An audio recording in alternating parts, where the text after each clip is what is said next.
Today we are going to start new chapter of accountancy of +1 class, that is chapter number 6 ledger. Laser वाला chapter start करने से पहले हम थोड़ा सा अकाउंटिंग का मीनिंग डिस्कस करते हैं, रिकॉल करते हैं उसका concept. Accounting is a process of recording, classifying. Accounting वो प्रोसेस है जिसमें हम ट्रांजैक्शन को रिकॉर्ड करते हैं. रिकॉर्ड हमने सीख लिया, how to record transactions in the books of account, that is how to prepare journal. So जब हम रिकॉर्डिंग की बात करते हैं मतलब हम जर्नल की बात करते हैं. उसके बाद आपके पास आता है क्लासीफाइंग. सो क्लासीफाइंग को हम क्या बोलते हैं? लेजर. क्लासीफाइंग का मतलब होता है डिवाइड कर लेना. जैसे हमने पहले भी एक एग्जांपल डिस्कस की है. फॉर एग्जांपल जैसे स्कूल में अगर हमारे पास रफ नोटबुक है तो हम उस रफ नोटबुक में फर्स्ट लेक्चर का काम करेंगे, सेकंड लेक्चर का काम करेंगे, थर्ड लेक्चर का काम करेंगे, मतलब सभी सब्जेक्ट के काम उसी रफ नोटबुक में मिक्स होंगे. और अगर आपने पूरे साल बनाई ही सिर्फ रफ नोटबुक होगी और आपका अकाउंटेंसी का पेपर आ गया तो अब रफ कॉपी में से पढ़ोगे तो रफ कॉपी में से अकाउंटेंसी का काम ढूंढना थोड़ा सा आपके लिए डिफ़िकल्ट होगा. बार बार पेज शफल करने पड़ेंगे, कहाँ किया अगला काम कहाँ किया है, तो इससे आपको थोड़ी सी परेशानी होगी. सो उसी प्रॉब्लम को सॉल्व करने के लिए हमारे पास क्या है? लेजर. तो अगर उस एग्जाम्पल को देखें तो रफ नोटबुक के साथ साथ अगर आपने अकाउंटेंसी की फेयर नोटबुक भी बनाई होगी और अकाउंट्स का पेपर आ गया तो सीधा आप अपनी अकाउंटेंसी की नोटबुक खोलेंगे और उसमें से पढ़ाई कर लेंगे. That will be more easy. Clear? क्योंकि अकाउंटेंसी का सारा काम आपकी एक ही नोटबुक में है, that is in the notebook of accountancy. Similarly ledger में भी हम ऐसे ही करेंगे. हमने जर्नल में क्या किया कि जर्नल में जितनी भी आपको ट्रांजैक्शंस गिवन थी सारी हमने लिख ली. बेशक वो कैश की हो, क्रेडिट की हो, खर्चे की हो, इनकम की हो, कुछ भी हो, हमने सभी लाइन टू लाइन लिखते रहे. हमने कोई डिफरेंस नहीं किया कि ये कैश वाली है, ये क्रेडिट वाली है. बट जर्नल से हमें कभी बैलेंस नहीं पता लगता कि अब कितना बैलेंस आ गया है. कोई पूछे कि अभी तक आपकी कितनी सेल्स हो गई हैं, जर्नल से सेल्स का फिर पता लगवाना मुश्किल है. इसलिए हमने लेजर बनाया. लेजर में हम सारी इन्फॉर्मेशन एक ही जगह रख लेते हैं. जब कोई हमसे पूछेगा तो ऑन द स्पॉट हम उसको जवाब देने के लिए रेडी होंगे. So let us start. Meaning. Ledger is a book of accounts which contain in a suitably classified form the final and the permanent record of traders transaction. Ledger वो वाली book of account है which contain in a suitably classified form, मतलब इसमें हमने हर कोई transaction को divide किया होगा, क्लासीफाई किया होगा. The final and permanent record, ये एक ट्रेडर के लिए परमानेंट रिकॉर्ड होता है बिकॉज इसी की हेल्प के साथ हमें सब कुछ पता लगेगा कि अब हमारे पास क्या है, कितना बैलेंस है. It is also called book of final entry. इसी से आगे हम कंटिन्यू करेंगे. जैसे जर्नल बनाना बहुत ज़रूरी है तभी लेजर बनेगा, लेजर बनाएंगे तभी आगे ट्रायल बैलेंस बनेगा, ट्रायल बैलेंस बनाएंगे तभी आगे फाइनल अकाउंट्स बनेंगे. सो ये हमें फाइनल अकाउंट्स बनाने में मदद करते हैं. Then it is features of ledger. It is a principal और प्राइमरी बुक ऑफ अकाउंट. ये बहुत इंपॉर्टेंट बुक है, प्राइमरी है. जर्नल बनाएंगे, लेजर बनाएंगे, ट्रायल बैलेंस बनाएंगे तभी हमारे फाइनल अकाउंट्स बन सकते हैं. The transactions are classified under appropriate heads called accounts. अब इसमें हम जितने भी ट्रांजेक्शन्स होगी इसको अलग अलग हेड्स में डिवाइड कर लेंगे और जब इंडिविजुअली बनेगा, जैसे सेल का अलग बना दिया, परचेज का अलग बना दिया, वेजेस का अलग बना दिया, कैपिटल का अलग बना दिया, कैश का अलग बना दिया, हर एक चीज़ का अपना अलग अलग बैलेंस होगा, अकाउंट होगा. Then third is the accounts contain the condensed and summarized record of all the related transaction. इसमें पूरी डिटेल नहीं होती, इसमें सिर्फ समरी होती है कि जर्नल में तो हमने पूरी डिटेल में लिख लिया, यहाँ सिर्फ हमने यही देखना है कि कितना बड़ा या कितना कम हुआ. सो ये समराइज्ड फॉर्म आपको होगी. आप बस ये पता लगवा सकते हैं कि हाँ जी कितनी बार कहाँ कहाँ से पैसा आया या कहाँ कहाँ गया और आज ऑन द स्पॉट हमारे पास कितना बैलेंस है। Next is the information contained in the ledger account can be drawn the conclusion regarding the status of any account. बिल्कुल सही कि लेजर से हमें ये पता लगता है कि अगर हमने किसी भी आइटम का बैलेंस देखना है, या देखो हमेशा साल के एंड में नहीं हम सब कुछ कैलकुलेट करते, प्रॉफिट हुआ कि लॉस हुआ, पूरे साल उसकी परफॉर्मेंस हमें देखनी पड़ती है। जैसे आपके एग्जाम हुए, अगर आपने यही कहा कि मैंने +2 में इतने मार्क्स लेने हैं और आपने पूरे साल तो देखा ही नहीं कि आप क्या कर रहे हैं और एकदम +2 में मार्क्स थोड़ा आ जाएंगे। आपको अपने हर जगह परफॉर्मेंस देखनी पड़ेगी। पीटी में क्या परफॉर्मेंस थी, आपने फर्स्ट टर्म कैसे दी, आपने सेकंड टर्म कैसे दी, आपने प्री बोर्ड कैसे दिए, और फिर जाके पता लगेगा कि आपका फाइनल में कैसा रिजल्ट आएगा। सिमिलरली इसमें भी ऐसे ही है कि कंपनी को हर बार साल के एंड में इंफॉर्मेशन नहीं चाहिए होती। कई बार वो 2 महीने बाद, 3 महीने बाद, 4 महीने बाद भी देखना चाहती है कि कंपनी में क्या चल रहा है, क्या है उसके पास। तो उसका हमने करंट स्टेटस यहाँ से पता कर लेना है, क्योंकि हमने सबको क्लासीफाई किया हुआ है, डिवाइड किया हुआ है, तो जितना भी इनमें बैलेंस होगा वो हमें ऑन द स्पॉट पता लग जाएगा। इसलिए लेजर हमारे लिए बहुत बेनिफिशियल है। The last point is it is the basis of preparing the final accounts, hence it cannot be avoided। जैसे हमने पहले डिस्कस कर लिया कि जर्नल बनेगा तभी लेजर बनेगा, लेजर बनेगा तभी ट्रायल बैलेंस बनेगा, ट्रायल बैलेंस बनेगा तभी हमारा फाइनल अकाउंट्स बनेंगे, that is trading profit loss account and balance sheet, जो हमारा अल्टीमेटली पर्पस है बनाने का। सो लेजर हमें हेल्प करते हैं फाइनल अकाउंट्स बनाने में और इसको हम इग्नोर नहीं कर सकते। Hope you understand with the meaning and features of ledger. Then it is format of ledger account. Ledger account को हम टी शेप अकाउंट भी बोलते हैं, जो हमने ऑलरेडी डिस्कस किया है। T shape like this is T shape. ये जो साइड है ये आपके पास डेबिट साइड है, ये जो साइड है ये आपके पास क्रेडिट साइड है। सो इतना पोर्शन आपका डेबिट का है, इतना पोर्शन आपका क्रेडिट का है, और ये दोनों साइड आइडेंटिकल होती हैं, सेम सेम होती है। ये नहीं कि इसको आप ज़्यादा एक्सपेंड कर दो और इसको बिल्कुल नैरो कर दो, बिल्कुल सेम सेम होनी चाहिए। यहाँ लिखा है debit, this is credit. Name of the account, जो भी आप अकाउंट बना रहे, जैसे आप कैश अकाउंट बना रहे तो ऊपर आप हेडिंग दे दोगे कैश अकाउंट, अगर आप कैपिटल अकाउंट बना रहे तो ऊपर आप हेडिंग दे दोगे कैपिटल अकाउंट, ऐसे आपको उनका नाम लिखना पड़ेगा। देन डेट, जिस तारीख को वो ट्रांजेक्शन हुई है। पर्टिकुलर्स में हम सीखेंगे कैसे लिखते हैं पूरी ट्रांजेक्शन को। Then it is journal folio, जब जर्नल बनाया था तो वहाँ लेजर फोलियो लिखा था, अब लेजर बना रहे तो यहाँ जर्नल फोलियो, दोनों में जो पेज नंबर है वो सेम होगा, फोलियो मतलब page number. Then it is rupees. So बिल्कुल इसके ऑपोजिट क्रेडिट साइड आ गया, date, particulars, journal folio and rupees. ये दोनों साइड आइडेंटिकल होती हैं और लेजर अकाउंट को हम टी शेप अकाउंट भी बोलते हैं। अब हम इसको एक एग्जाम्पल के साथ डिस्कस करते हैं, it will be more clear to you. Question number 1, pass journal entry and post them into ledger. आपको बोला गया है कि जर्नल एंट्री पास करनी है and post them into ledger, कि उस जर्नल एंट्री को लेजर में भी पास करना है। सो आपको क्वेश्चन में 4 ट्रांजेक्शन्स गिवन है। हमने जैसे पहले ही जर्नल तो सीखा हुआ है, इसलिए पहले ही मैंने जर्नल एंट्रीज लिख ली है। तो हम फटाफट इसको देख लेते हैं। स्टार्टेड बिजनेस विद कैश, पैसों के साथ बिजनेस को शुरू किया गया।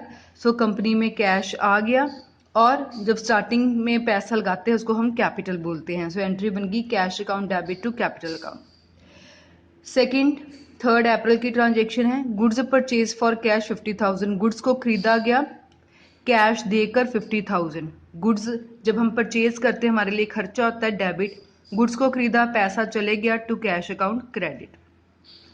9 April sold goods for cash 20,000, goods को बेचा है कैश के लिए 20,000। सो कैश आ गया cash account debit.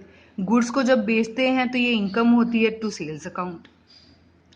10 April paid rent, rent खर्चा है और खर्चा हमेशा पैसों में दिया जाता है। सो रेंट खर्चा है, rent account debit to cash, क्योंकि पैसे चले गए। अब आपको क्वेश्चन में 4 ट्रांजेक्शन गिवन थी, चारों हमने लिख ली, हमने जर्नल भी प्रिपेयर कर लिया, टोटल भी कर लिया। हमारा मेन मकसद है आज लेजर सीखना। अब पहली बात, आपने जर्नल बना लिया। आपने जर्नल में जितने भी अकाउंट का नाम डिस्कस किया है सबका जो है वो लेजर बनेगा। जैसे फर्स्ट एंट्री में कैश आया, इसका लेजर बनेगा। कैपिटल आया, इसका भी लेजर बनेगा। परचेजेज आया, लेजर बनेगा। कैश को हमने यहीं काउंट कर लिया, एक का काउंट एक ही बार बनेगा। देन कैश, इसका पहले ही हम बना चुके हैं। सेल्स का भी बनेगा, रेंट का बनेगा, कैश का ऑलरेडी बना लिया है। मतलब एक आपके पास बनेगा कैश फर्स्ट, सेकंड बनेगा कैपिटल, थर्ड बनेगा परचेजेस, फोर्थ बनेगा सेल्स और फिफ्थ बनेगा रेंट। टोटल 5 अकाउंट आपके बनेंगे। सेकेंडली, जितनी भी ट्रांजेक्शन हो, जैसे कैश हमें दिख रहा है कि ऑलमोस्ट हर ट्रांजेक्शन में है, उसकी ज़्यादा ट्रांजेक्शन है, उसका भी वैसे ही बनेगा जैसे कैपिटल का बनेगा जिसकी एक ट्रांजेक्शन है। मतलब आपको जर्नल में ध्यान से देखना पड़ेगा, जिसकी एक ट्रांजेक्शन भी है लेजर उसका भी ज़रूर बनेगा। क्लियर? सो मैंने लेजर्स के फॉर्मेट पहले ही तैयार करके रखे हैं for the save of time.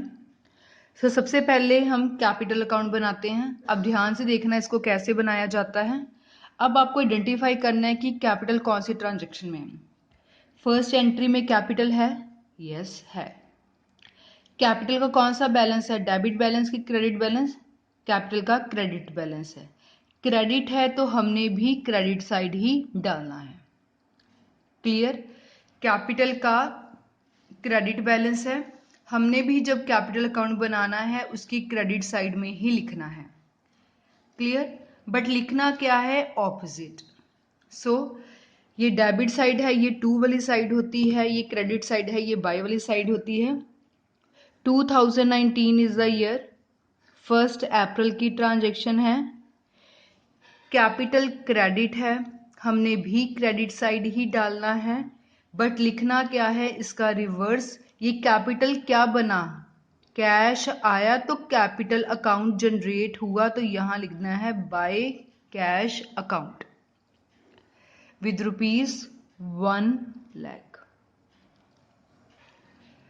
और किसी ट्रांजेक्शन में कैपिटल वर्ड आ रहा है, सेकंड में नहीं है, थर्ड में भी नहीं है, फोर्थ में भी नहीं है। मतलब कैपिटल से रिलेटेड सिर्फ एक ही एंट्री थी। फर्स्ट एंट्री कैपिटल क्रेडिट था, हमने भी क्रेडिट साइड डाला। लिखना हमेशा ऑपोजिट होता है, सो कैश लिख लिया और अमाउंट लिख ली। जिसका भी हम अकाउंट बना रहे हैं उसका नाम कभी अंदर नहीं आ सकता। अब हमें पता लग जाएगा कि कैपिटल आया बिकॉज ऑफ कैश, जस्टिफाई हो रहा है। अब लास्ट में हम इनकी बैलेंसिंग भी करते हैं, क्योंकि कैपिटल अकाउंट में और कुछ भी अब नहीं आएगा। तो इसकी क्रेडिट साइड का टोटल आपके पास बन रहा है 1 लाख। डेबिट साइड आपके पास कुछ भी नहीं है, तो इसका हम बैलेंस कैलकुलेट करेंगे। अब देखो आपको सारी ट्रांजेक्शन अप्रैल मंथ की गिवन है, तो हम मान के चल रहे कि हम अप्रैल मंथ के एंड में इसका टोटल कर रहे हैं। So 2019 30th April to balance carry down 1 lakh. Then दोनों साइड आपकी इक्वल होगी 1 लाख 1 लाख। इसका मतलब 1 अप्रैल को ये वाली ट्रांजेक्शन हुई, मंथ के एंड में इसका बैलेंस आ गया 1 लाख। जो इसका मंथ के एंड में क्लोजिंग बैलेंस है वो अगले मंथ का ओपनिंग बैलेंस बन जाएगा, ऑपोजिट साइड ही हमेशा आएगा। ये बन जाएगा 1 मई का, अप्रैल के बाद मई आता है, मई का opening balance by balance brought down. जब हमने बैलेंस कैलकुलेट करना है तो हम कैरी डाउन लिखते हैं, क्योंकि जब कैरी करके डेबिट और क्रेडिट को हम इक्वल करते हैं। जब क्लोजिंग बैलेंस को हम नेक्स्ट ईयर लेकर आएंगे, नेक्स्ट मंथ लेकर आएंगे, तो उसको हम ब्रॉड डाउन कहते हैं कि पिछले साल का बैलेंस या पिछले महीने का बैलेंस हमने अगले महीने ब्रॉड कर लिया, brought down, BD। Hope you understand. दोबारा देख लेते हैं। पहली एंट्री में सिर्फ कैपिटल आ रहा था, कैपिटल का क्रेडिट बैलेंस था, हमने भी क्रेडिट साइड डाला। लिखना रिवर्स होता है, सो क्रेडिट साइड हमेशा बाय लिखते हैं, बैलेंस लिख लिया, अमाउंट लिख ली। और कैपिटल से रिलेटेड ट्रांजेक्शन कोई भी नहीं थी, तो दोनों साइड को इक्वल करना था, तो हमने इक्वल कर लिया टू बैलेंस कैरी डाउन। और उसके बाद जो पिछले महीने का बैलेंस है वो अगले महीने का ओपनिंग बैलेंस बन जाएगा। हमेशा आपको ऑपोजिट ही लेकर आना है। अभी हमने और भी अकाउंट्स प्रिपेयर करने हैं, तो आपको जो है ये इजीली समझ लग जाएगा। अभी तो हमने सिर्फ फर्स्ट ही सीखा है। अब कैश अकाउंट सीखते हैं जो इस क्वेश्चन में इंपॉर्टेंट है। हमने कैपिटल अकाउंट बना लिया, सो मैंने इसको ऐसे लिख लिया, टिक लगा ली कि मुझे इजी लगे। अब कैश, सो कैश का फॉर्मेट रेडी है। फर्स्ट अप्रैल, फर्स्ट ट्रांजेक्शन में कहीं कैश है? देखिए, यस है। कौन सी साइड है? डेबिट साइड है। तो हमने भी कौन सी साइड डालनी है? डेबिट साइड डालनी है। सो मैंने लिख लिया 2019 फर्स्ट अप्रैल, कैश डेबिट है, मैंने भी डेबिट साइड डालना है। लिखना क्या है जो रिवर्स में होगा? To capital account 1 lakh. So ये कैश मैंने लिख लिया। Then it is second entry, third April की। थर्ड अप्रैल में कहीं कैश है? बिल्कुल है। डेबिट में है कि क्रेडिट में है? क्रेडिट में है। अगर कैश क्रेडिट में है तो हमने भी कौन सी साइड एंट्री डालनी है? क्रेडिट साइड डालनी है। So third April 2019, third April, cash credit में है, डालनी क्रेडिट में है, बट लिखना क्या है? Reverse. So by purchases account 50,000। सो ये भी हमने लिख लिया। इसके बाद नेक्स्ट ट्रांजेक्शन में कहीं कैश है? बिल्कुल है। कहाँ है? डेबिट में है। तो हमने भी कौन सी साइड डालनी है? डेबिट साइड डालनी है। 9th अप्रैल, लिखना क्या है जो रिवर्स होगा? To sales account 20,000। इसके बाद नेक्स्ट ट्रांजेक्शन में कहीं कैश है? बिल्कुल है। कौन सी साइड है? क्रेडिट साइड है। हमने कौन सी साइड लिखना है? क्रेडिट साइड लिखना है। और लिखना क्या है? रिवर्स। क्रेडिट है, क्रेडिट साइड लिखेंगे, बट लिखेंगे क्या? Reverse. To rent account 10,000। So cash से रिलेटेड 4 ट्रांजेक्शन थी, हमने चारों लिख ली। अब लास्ट में हमने बैलेंसिंग करनी है। अगर हम डेबिट साइड देखें तो 1 लाख प्लस 20,000, ये बन गया 1,20,000। अगर हम क्रेडिट साइड देखें तो 50 प्लस 10, ये बन रहा है 60,000। यहाँ बन रहा है 1,20,000, यहाँ बन रहा है 60,000। कौन सी साइड बैलेंस कम आ रहा है? Credit side. कितना कम आ रहा है? 1,20,000 में से अगर 60 माइनस करूँ तो बैलेंस आ जाएगा 60,000। जो बैलेंस है वो मंथ की हमें एंड में कैलकुलेट कर रहे हैं, तो इसको करेंगे by balance carry down 30th अप्रैल को। बैलेंस किसी भी साइड आ सकता है, ये कोई फिक्स नहीं होता कि हमेशा डेबिट ही आएगा, हमेशा क्रेडिट भी आएगा। It all depends upon the transactions. और इससे हमारी दोनों साइड इक्वल होगी, 1,20,000, 1,20,000। सो बैलेंस यहाँ आया था। अब ये जो 30th अप्रैल का बैलेंस है, क्लोजिंग बैलेंस है, वो फर्स्ट मई का ओपनिंग बैलेंस बन जाएगा। हमेशा हमने ऑपोजिट लेकर आना है। सो टू बैलेंस ब्रॉड डाउन, जो बैलेंस है ये लेकर आना है, दैट इज 60,000। फाइन। नेक्स्ट हमने कैश का बना लिया है। अब हमारे पास बचा है परचेजेस। सो फर्स्ट ट्रांजेक्शन में तो परचेज है ही नहीं, सेकंड में परचेजेस है। कहाँ है? डेबिट और क्रेडिट। डेबिट, तो हमने भी कौन सी साइड डालना है? डेबिट साइड डालना है। 2019 थर्ड अप्रैल की ट्रांजेक्शन है, परचेज डेबिट है, डेबिट साइड डालना है, बट लिखना क्या है? Reverse to cash account 50,000। और किसी भी ट्रांजेक्शन में परचेजेस जो है वो नहीं है। सो बस इसका हमने टोटल कर देना है अब, क्योंकि एक ही ट्रांजेक्शन से परचेजेस से रिलेटेड वो भी हमने लिख ली। अब इसका बैलेंसिंग बाय वाली साइड आएगा मंथ के एंड में। बाय बैलेंस कैरी डाउन 50,000, जिससे हमारी दोनों साइड इक्वल होगी 50,000, 50,000। जो अप्रैल के मंथ का क्लोजिंग बैलेंस है वो मई के मंथ का ओपनिंग आ जाएगा। To balance brought down 50,000। Next देखें, अब हमने परचेजेस का भी बना लिया। फर्स्ट ट्रांजेक्शन में दोनों बन गए हैं, इसमें भी बन गए। अब आ गया सेल्स अकाउंट। सो सेल्स क्या हो रहा है? डेबिट और क्रेडिट? क्रेडिट। तो हमने भी किस साइड एंट्री डालनी है, क्रेडिट साइड डालनी है। सो सेल्स अकाउंट 2019, ये ट्रांजेक्शन है 9 अप्रैल की, सेल्स क्रेडिट है तो हमने भी क्रेडिट साइड डालना है, बट लिखना क्या है, reverse by cash account with ₹20,000। और किसी भी ट्रांजेक्शन में कैश जो है वो नहीं है, इसलिए बस अब इसका बैलेंसिंग कर देंगे। सो इसकी बैलेंसिंग फिगर 2 वाली साइड आ रही है। 2019 30 अप्रैल टू बैलेंस कैरी डाउन 20,000। अगर बैलेंस लिखेंगे तो हमारा डेबिट और क्रेडिट दोनों इक्वल हो जाएगा, 20,000। जो अप्रैल के मंथ का क्लोजिंग बैलेंस है वो मई का ओपनिंग बन जाएगा। रिवर्स डालते हैं हमेशा, फर्स्ट में by balance brought down 20,000। Sales का भी बन गया। अब लास्ट में हमारे पास रह गया सिर्फ रेंट का। रेंट हो रहा है डेबिट, हमने भी कौन सी साइड डालना है, डेबिट। लिखना क्या है, रिवर्स। सो 2019 10 अप्रैल लिख दिया टू रेंट अकाउंट ₹10,000। इसके अलावा हमें और कुछ भी नहीं गिवन। बस अब इसका बैलेंसिंग कर देंगे मंथ के एंड में। 2019 30 अप्रैल, सो बाय बैलेंस कैरी डाउन 10,000, जिससे दोनों साइड इक्वल होगी। 10,000 जो पिछले महीने का क्लोजिंग है वो फर्स्ट मई का ओपनिंग बन जाएगा। To balance brought down 10,000। So this was about ledger accounts. एक बात और ध्यान में रखना है कि जो ये टोटलिंग है ये बिल्कुल सामने सामने होनी चाहिए। जब टोटल आपने कर लिया उसकी नेक्स्ट लाइन में हमने बैलेंस लेकर आना है, बेशक वो क्रेडिट साइड आ रहा है बेशक वो डेबिट साइड आ रहा है।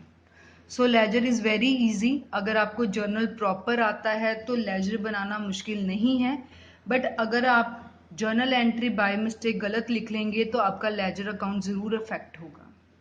Fine. So this was about question number 1 of ledger accounts.